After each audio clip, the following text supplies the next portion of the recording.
Здравейте, аз съм Ди от Freerun България, но това не е поредният туториал, а едно специално видео, в което искам да пожелая весели празници на цялото Freerun България комюнити и най-вече на децата, които тренират при мен, малки и големи, и да им кажа няколко думи за плановете ми през новата година. Изминаха по-малко от 3 месеца откакто съм треньор и искам да ви призная, че съм адски доволен и адски изумен даже на моменти от всички вас, като това изобщо не е преувеличено. Фриране е нещо супер трудно. То е спорт, който изисква адски много физически качества, както и психически, както и много отдаденост и много трудолюбивост, и се радвам, че винаги в тренировките давате на 100% от себе си. Даже понякога не мога да прекратя тренировката, всички толкова усърдно тренират и винаги ще има хора, които ще кажат: Дидо, още едно салто, още едно салто. Като това е хубаво, че съчетаваме и полезното и приятното. Има хора, които дойдоха и никога не се бяха занимавали с фриран. Те за мен направиха буквално чудеса, като подобриха и физическата си подготовка, започнаха да се престрашават по-лесно, което много ме радва. Фриран развива адски много качества, а вие сте отдадени и давате 100%, така че резултатите са на лице и това показва, че с общи усилия всичко се постига.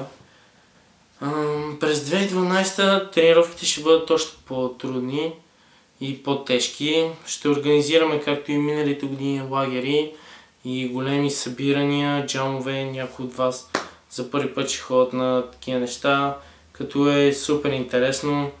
Аз допълнително ще организирам открити тренировки, както до сега имаме открити тренировки навън, които се провеждат на открито, може би тази година и с някои обезопасителни средства, за да може да пробваме все по-трудни неща, без да има някакви контузии. И идеята ми е да направим едно супер голямо фриран общество, в което всички сме супер съдружни и да си помагаме един друг.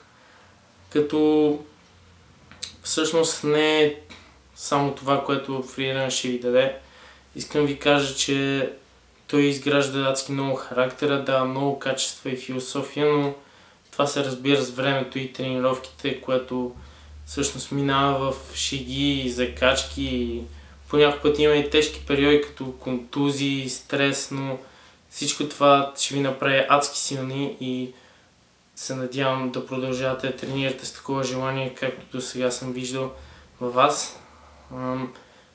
Искам да пожелая за 2012 най-много здраве, естествено, най-важното за фриранерите. Искам да пожелая много прогрес и никакви контузии.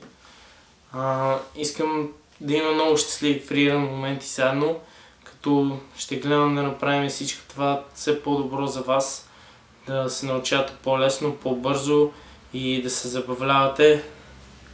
И искам специално да благодаря на Дани, който ми подари днес една чаша. Мерси, това означава много за мен, един скъп подарък, който винаги ще помня, понеже е първи ми като треньор, а и наистина ми харесва.